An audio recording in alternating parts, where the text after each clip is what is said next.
All right. What's up, Stallions? Welcome back. Welcome back to episode 2, season 2 of the Stallion Pride podcast. It's a lengthy episode again for you guys. We're going to try and push the longer episodes because I feel like that and we can pack more content in. We got 2 interviews. Two interviews. How are you feeling? I'm feeling great. She was very sick.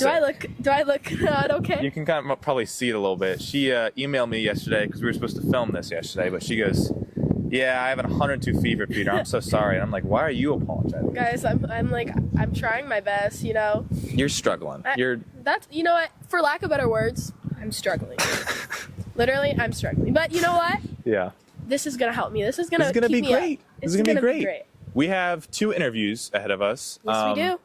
One with Kian Vancicle and Leo Molleman after last Friday's game. Absolute blowout of a game. What was that, 49-0? Insane. Something like that.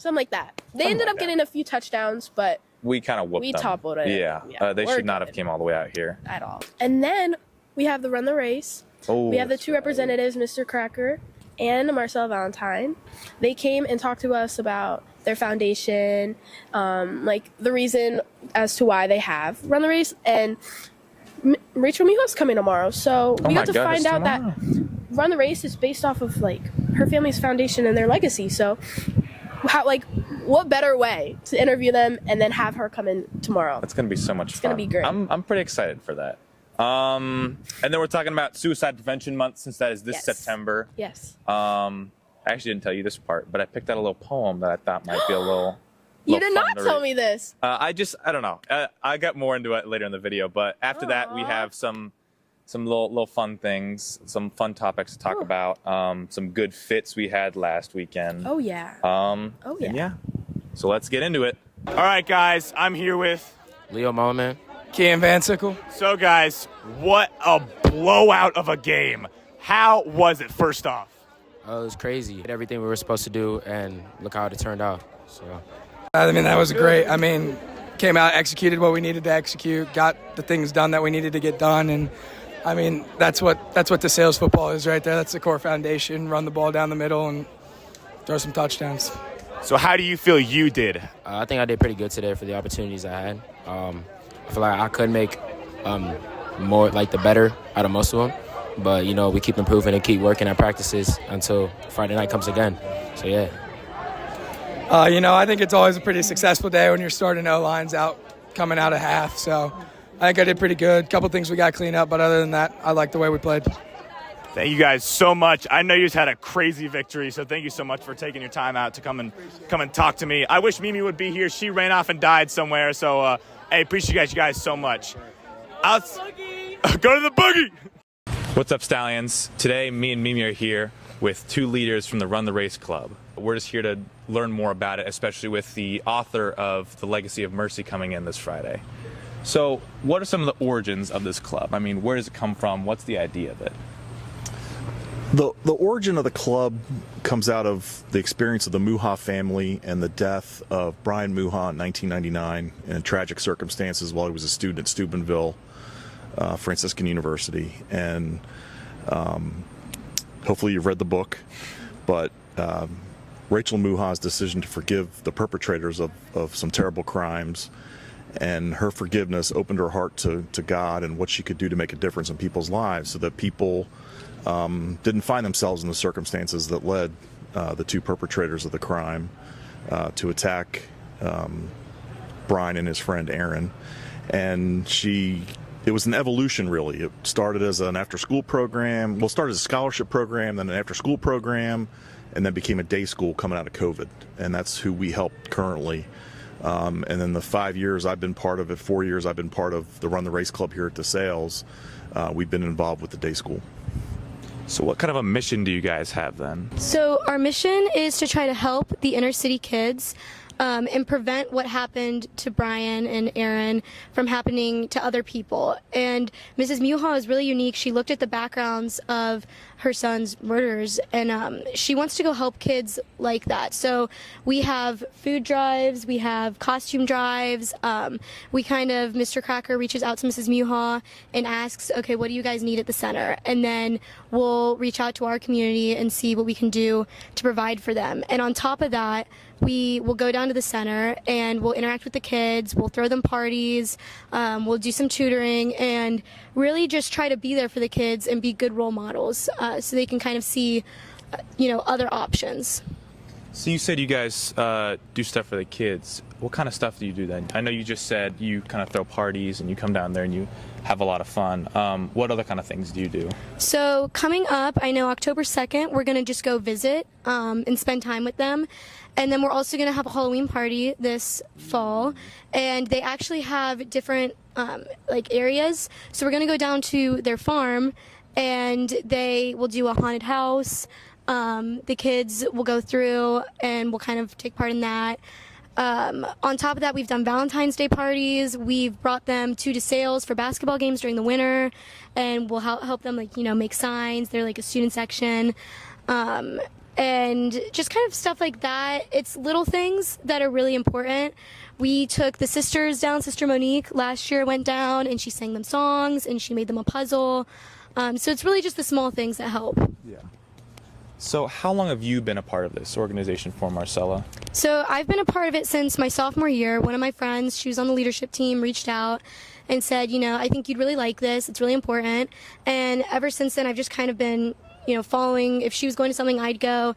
Until eventually I went down to the center and I realized how important being present was and showing up was, and it became less of a social thing and more of kind of a mission of, these people are really doing something so important and so impactful, and you just want to be part of it and you want to help them. Mm-hmm. Mr. Cracker, what's your experience with it, with the club? I just find the time spent there incredibly worthwhile, and every time I'm around Rachel Muha, I'm just inspired by her work, her dedication to it, and all the volunteers that are down there doing all kinds of things. If you read the book, the meal trains, the people are feeding the kids constantly. We've done that. We've made pizzas with them. For them. We've done cookie decorating, just to bring the community of DeSales to them and having an impact on their lives in the essence of what Miss Muha's trying to do, Miss Rachel, as they call her, is trying to do. Mm-hmm.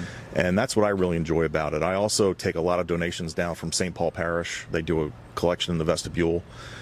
It'll go over the summer. I could barely get a car in my garage. I had so much stuff that I had to take down right before school started, based on schedules. And it's just great to try to make a difference in that community that has honestly so much going against it. And it's and those kids and the situations that they're in.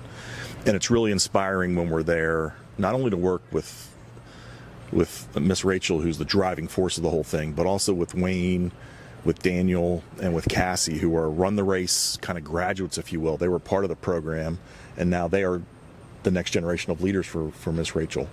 And they're the people that I interact with quite a bit when I'm down there and the things that they're doing. So it's just so inspiring to see that kind of cycle and helping those kids. And now being my 4th or 5th year going down consistently, I feel like some of those kids have grown up. I can name names: Terrell, Liam, Mason, and they've gotten so much bigger every year you see them, because I'll go the whole summer without seeing them. And I saw them, I didn't see them when I was last down there first week of school because they weren't in session yet. But I'm excited to go down October 2nd and see everybody, and you see the energy that the kids bring, the smiles that they have because of the experience that they have at the center, at the Run the Race Center on the west side. It really warms my heart hearing you guys talk about that, because I can see it in your faces how much this makes you happy and you enjoy doing it. My father actually knew her son growing up. He went to St. Charles with him, and hearing what happened to him before I'd read the book, it was just a lot of how forgiveness. That's such a big topic. But then with our school's theme this year, Elios, it just kind of the kindness of God and just everything all just overlapping, and it makes a lot more sense now. But again, going back to our school's theme, Elios, how can we Stallions get involved? We've got some interesting things planned. Not only the events that we do that Marcella talked about, and we can publish them, or people can join the classroom by reaching out to any of us. I should have memorized the code to say it on here, but I didn't. It'll flash up on maybe screen. You could flash it for me. Yeah. And there'll be things, and we're also contemplating some new additions this year in terms of going down a little bit more often to create more opportunities for the school if anybody wants to go down.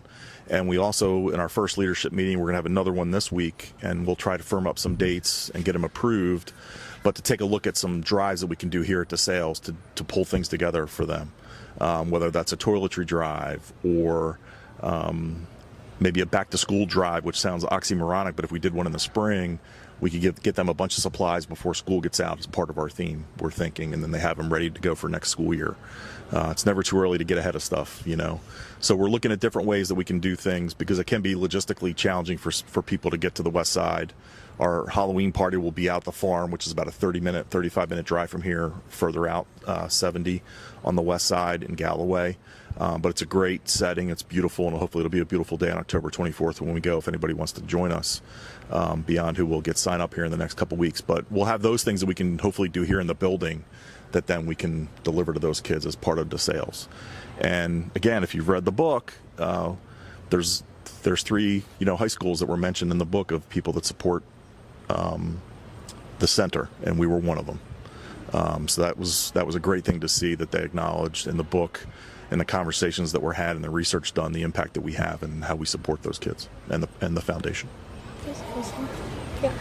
Well, if I might actually add to that, our club in the school is kind of like the communicator between the center and our school. But even if you're not part of the club, if you have a sports team, or if your family's looking to get involved, or even other clubs, we kind of are looking for ways to become even more present in this year and grow. And so if you're looking for any sort of way to get involved, to volunteer, just reach out. You don't have to be, oh, I'm not part of the club, I can't be part of it. We want everybody to be part of this, My question is for you, Marcella. Yeah. So I know you said you joined Run the Race your sophomore year. What are some things that you feel like definitely made an impact ever since you joined the club, or like ever since you've gained a leadership role in this club? Like, even though a lot of people don't really know much about Run the Race, but like the impact it has is so immense and like very important, especially for some people that maybe don't know what Run the Race is or doesn't realize how much of an eye-opening impact it can have on you. So I'd say I didn't really understand it until going to the Night of Champions, which is coming up. It's their biggest fundraising event, and I was lucky enough to get to go last year. And watching the kids and just hearing Mrs. Muha's speech, it is so incredible to see everybody support these kids. And I think something that I've gained from this is a compassion for people, which is you don't know what's going on in other people's lives at all. And so something I've learned is to have patience with other people and to really not judge as much, because so much is happening. I mean, you look at some of these kids and you have no idea what they're going through, and some people are really struggling. And so this club has given me such an insight, I feel like, to just have patience with people, And then this question is for both of you guys. So along the lines of the impact the club has made on you, Rachel Miho's legacy, like especially with her ability to forgive the people that murdered her son, I feel like we as Christians also can struggle with being able to forgive others. In what ways has that helped impact your life or your Christian life in any way, shape, or form? Like, I just feel like it can be difficult for us to be able to forgive others, but she was able to forgive someone that had done such wrongdoing to her. So I just wanted to know, has that ever been able to change your heart or fix your heart on that? Yeah, for sure. Actually, as I was reading the book, which gives a completely different perspective, or a look into what was actually happening in the moment. I think so often we, especially as Christians, Catholics, we read about our faith, we learn about it, obviously at a Catholic school, but witnessing it being acted out. You read about so many saints, and it happened so long ago, but witnessing your faith being acted out, people actually following it, and I think it's drawn me closer to my faith through this, because it is the best representation of our faith that I've seen, The way it's hit me, and honestly, I didn't make this conscious connection until I read the book. But when I was 10, it's a long time ago, in 1978, which probably seems like a long time ago to you guys, but my maternal grandfather was murdered. And I don't talk about it very much, and not many people know this part of my family's story, but I remember the impact that had on my mother, that her father was taken from her at such a young age. You know, I was 10, my mother was probably 32, 33 at that point. And to lose her father, and everybody goes through that, but to have it so sudden, and as how close she was to her dad, how close I was to him in the summers we spent on his boat. He taught me how to fish, taught me many things. And having that loss, and in reading the book, making that connection to what Rachel had to endure in losing a son and the way she forgave. And I remember the things that my family went through in dealing with the person that committed that crime against my grandfather and the circumstances of it. Different court hearings and different things when he was up for parole, and how we showed up to try to, voice our kind of victim statements that are like in the back of the book. I just remember those things and how hard that has been, and still impacts my mother today, whatever it is, close to 40-something, 46 years later. And knowing what she did in the last 20 years and how she's pivoted that into something so positive and a beacon for Bry, as she calls him throughout the book, right? And his memory was just inspiring to me, and I just connected that dot from my own things that I experienced as a youngster, and what she had to deal with, and how she turned into something positive. And that's something that just kind of reinvigorated me as I started the book, and we've met, and different ideas that we've bantied about to kind of amp our game up a little bit as far as the club. So that's how it's impacted me, if that makes sense. I love that. That's beautiful. I think that's all we have. Thank you guys so much. I hope we can come out and help you guys. I know I want to get involved more with this club because of how just so loving you guys are, and I could see, again, I know I said this earlier, but I could just see it in your eyes, the way you guys talk about this stuff. You guys are just so full of love and kindness. You just want to help these kids and stuff like that. But thank you so much for coming out. It's a busy day. I bet you guys all have something to do. But you took time out of your day to come and talk about this, and Mr. Cracker especially. Thank you guys so much. Thank you. We appreciate the time, and we look forward to getting everybody involved, and being a great club to be in this year with our school theme, and with Miss Rachel coming on Friday. It's awesome. I just wanted to say thank you so much, and we really are looking forward to the school year and expanding, information about the club. And so if you have any questions at all, if you want to join, please reach out. We would love to have you. Email her, email Mr. Cracker. Stay tuned in your emails to look out for statements of when we're doing these things. And thank you guys so much. Thank you.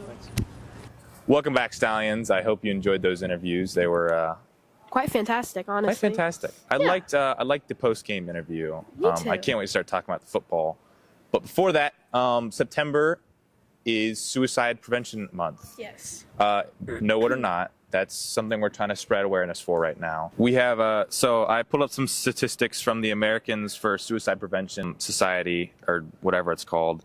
In 2022, adolescents and young adults aged 15 to 24 rates declined from 15 per 100,000 to a suicide rate of 13.62 per 100,000. So that rate of the younger audience is declining. So that's a good thing, especially with the rise in awareness of mental health amongst students and younger kids, especially 15 to 24. Yeah. I don't know. I know suicide's it's a negative topic. Yeah. It's a very hard topic. Very hard topic for a lot of people. Yeah. But to know that the rate is dropping like that, I think that it brings a little positivity to it. Because that it's the talk of mental health is working. Right. And that it's not just being left out of the conversation, especially with the younger people. Right. 2 years ago in 2022, about 50,000 Americans died from suicide, with just above 1.5 million attempts. Wow. And that's a lot. That is a lot.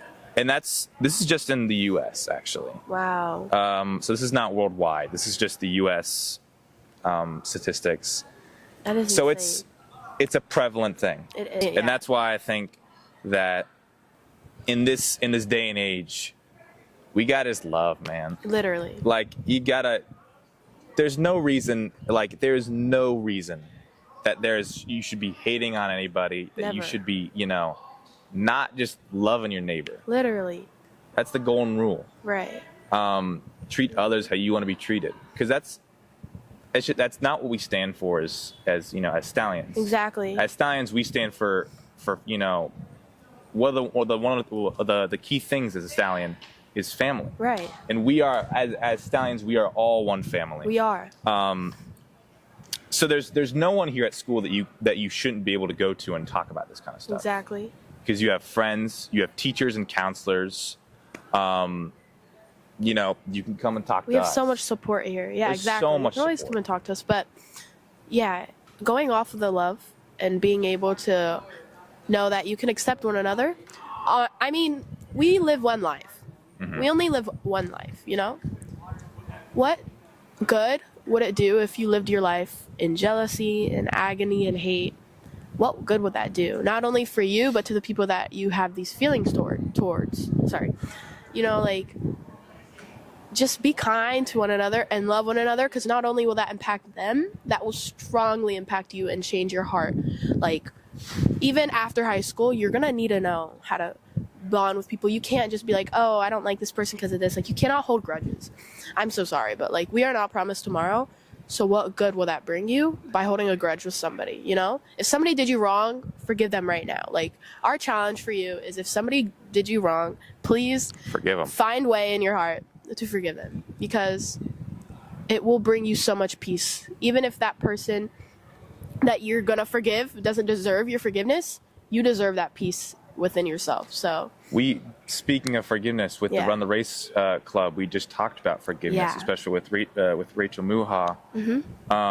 yeah, and that was one It's of the a big biggest thing. forgiveness. Yeah, That's easy. not only a love of that person, but it's a love of yourself. Exactly. And I think that's where most of this affliction happens with a lot of With a lot of people.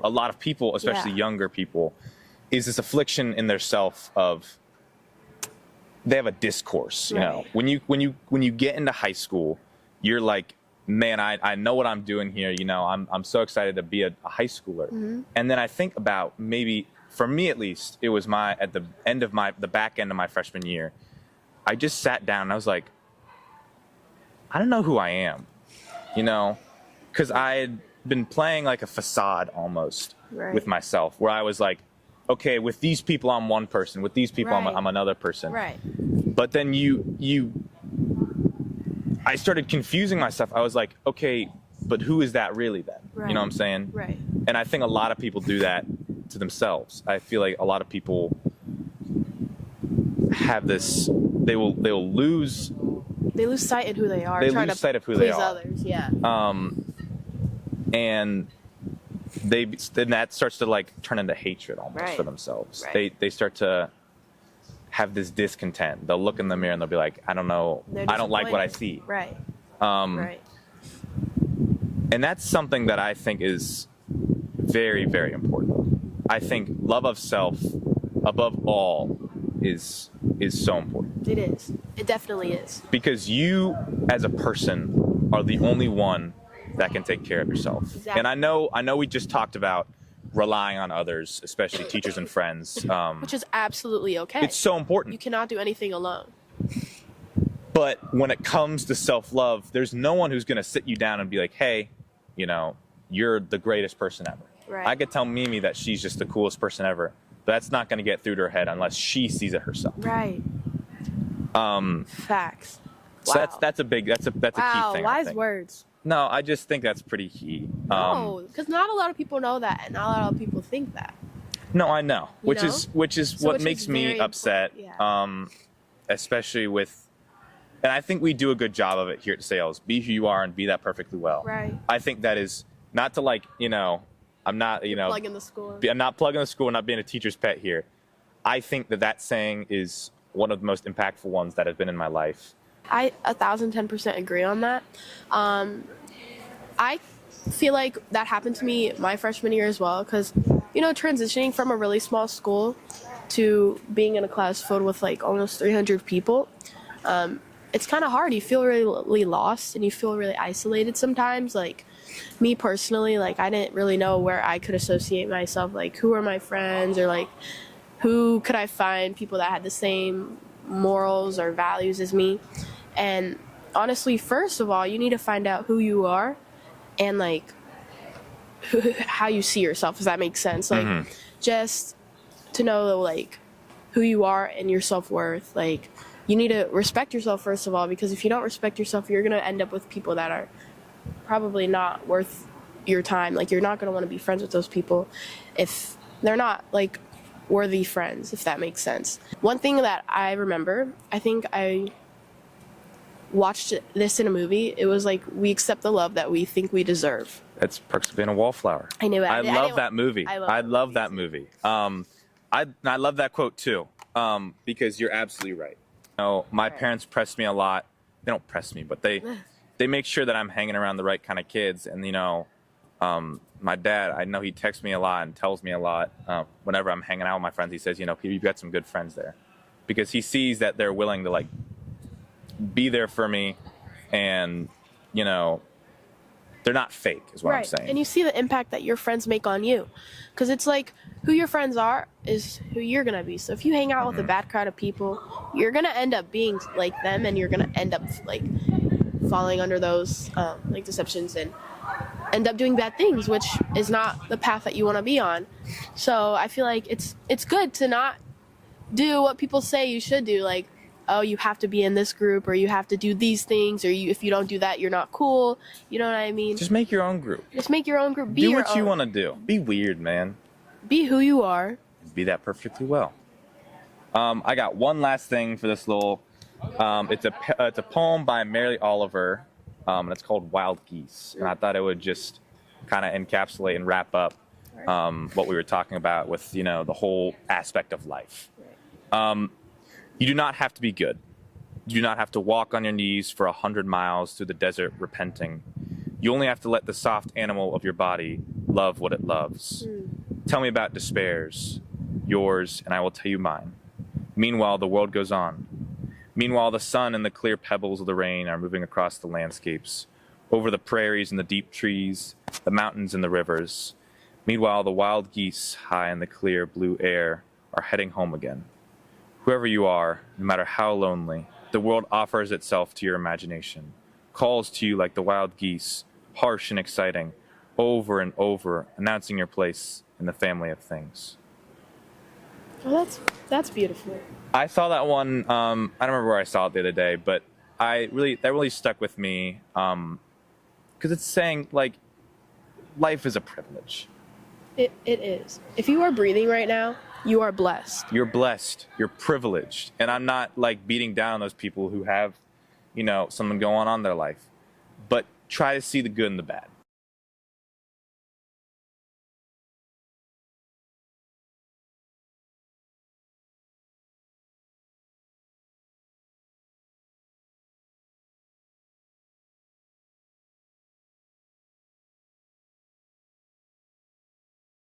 Oh yeah. If you guys wanted to get more information on how to get involved, definitely reach out to Grace Castellano or me for Mind Over Matter. And then yeah. Football games. Football Friday night.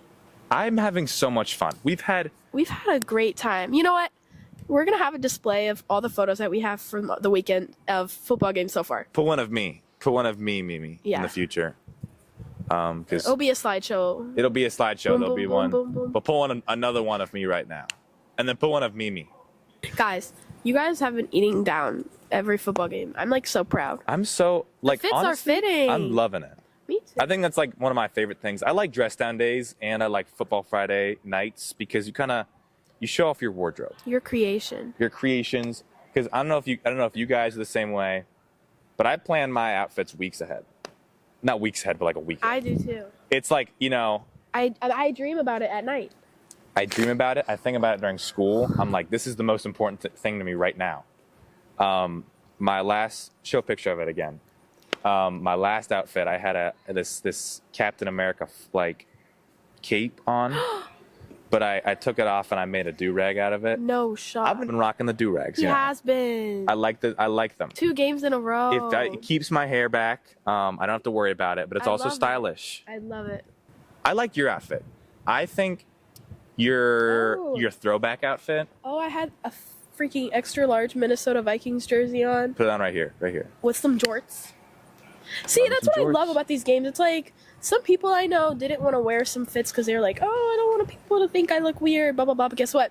The whole point of the game is to go as hard as you can And look as weird as possible. Who's gonna judge you? If you're not if people aren't looking at you as you walk by, are you really doing your job right? I feel like the more weird you are, the more attention and more eyes will be drawn to you. Exactly. Be like, wow, I wish I did that. That's what I'm saying. Which is why I really enjoyed the throwback game because it was just throw on some jorts. Literally. Throw on a giant shirt. Pull throw up on as some... Adam Sandler, man. Just wear the most baggiest clothes. I think that's the best thing ever. It is. That's what I love about Halloween. Halloween's coming up. You guys ready for those costumes? But that's what I love about Halloween. People can be whatever they want. What kind of costume are you gonna wear on Guys, Halloween? I have no clue. No clue at all. I know. Isn't you that don't even really have sad? a basis, a general idea of where you want to go with it. I had 5 ideas and then they all got shut down Oh. by me. Oh. I thought you pitched it to someone and they're like, maybe these suck. I got 2 in the works. Actually? No. Are we keeping it on the DL? Oh no. You Well, said no. they're kind of they're not actually, but they're low-key just like pipe dreams kind of thing. Aw. I want to get someone I can do. Did you ever watch SpongeBob growing up, or were you one of those weird ones that didn't? Yeah, I was one of the weird ones that hated it. I hated SpongeBob. Everybody I know lives and breathes for SpongeBob. Guys, I'm so sorry I hated it as a kid. Every time it would pop up on Nickelodeon, I'd switch the TV to Disney Channel. I was gonna be Mermaid Man or Barnacle Boy, and then have someone do Mermaid Man or Barnacle Boy. You know. Do it. I don't know, but I don't have anyone to do it with. I'll do it. That would be a fire, dude. Maybe we'll see. We might actually work that out, though. I fear that. I think we might have to do a duo idea. costume. That might actually work out. Well, we're gonna leave you guys some time to think about your Halloween costumes. Yes. Also, You can leave us some time. send us in, since it's going to be October by the next time we post, send in pictures of you as a child wearing a costume. Yes. Oh, I almost forgot. Let's do Music Monday on a Thursday. Ooh. Let's do music. It's music time. We got to hurry up because we have we got 6 minutes. Give me your top 2 songs. I hate when this One happens. popular, one non-popular. Mimi, lay it on me. Okay. This song, see, it's on the spot. I don't even know who it's by, and I love this song. I Okay. listen to it almost every Do you day. want to sing it to me? Unpopular? No. All right. Didn't really I? quickly. Didn't I? Didn't I? Didn't I? That's the name of the song. All right, somebody I can't look- tell you. Flashed on screen right now. I can't tell. Give me an unpopular one. Non-popular, and then a popular song. No Role Models by J. Cole. See, J. Cole again. Turn up. I'd say I've been bumping a lot of jazz and classical music recently. Ooh. I want to talk about You by John Coltrane. That is my popular song. Actually, it's my unpopular song. My unpopular song. You said house music? I've also been listening to house music recently. I like house music. Hold on. a lot. Let me pull up a house song. I actually sent this to one of my friends recently. Friendly Pressure. Come on now, that was a good May. Do you actually listen to that song? You know, Yes, I just all May. am I behind? Yeah, you're Am a I little behind everyone? Okay. He's a little behind. Embarrassing. This is embarrassing. All right, Stallions. We will actually send the playlist out with this one, so look for the playlist. I'm going to point to this one, actually, because I need to point to this one more. Look for the playlist. Send us those Halloween photos, and we'll see you in the next one. 3, 2, 1. Peace out, everybody.